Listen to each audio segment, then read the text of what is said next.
హైదరాబాద్లో ఓ బిర్యానీ బిల్లు నుంచి దేశాన్ని షాక్కు గురిచేసే భారీ స్కామ్ బయటపడింది. హైదరాబాద్లో మొదలైన చిన్న తనిఖీ దేశవ్యాప్తంగా దాదాపు 70,000 కోట్ల పన్ను ఎగవేతను వెలుగులోకి తీసుకువచ్చింది. హోటళ్లలో బిల్లులు వేయటానికి వాడే ఒకే రకమైన సాఫ్ట్వేర్ ద్వారా కస్టమర్లు చెల్లించిన బిల్లులను సైలెంట్గా డిలీట్ చేసి తక్కువ ఆదాయం చూపుతున్నట్లు అధికారులు గుర్తించారు. సుమారు 1.77 లక్షల హోటళ్ల రికార్డులను ఏఐ సహాయంతో పరిశీలించగా భారీ మోసం బయటపడింది.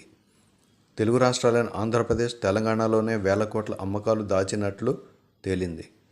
విచారణ మొదలైన నగరాలు విశాఖపట్నంతో పాటు దేశవ్యాప్తంగా విస్తరించగా ఈ లిస్టులో కర్ణాటక మొదటి స్థానంలో ఉండగా తమిళనాడు తర్వాతి స్థానాల్లో ఉన్నాయి. అధికారుల అంచనా ప్రకారం హోటళ్ల మొత్తం అమ్మకాల్లో 25% వరకు లెక్కలో చూపడం లేదని అనుమానం. ఇది కేవలం ఒక సాఫ్ట్వేర్కే పరిమితం కాకపోవచ్చని విచారణ కొనసాగుతోంది. బిర్యానీ బిల్లు నుంచి బయటపడిన ఈ స్కామ్ ఇంకా ఎలాంటి నిజాలు బయటపడతాయో చూడాలి.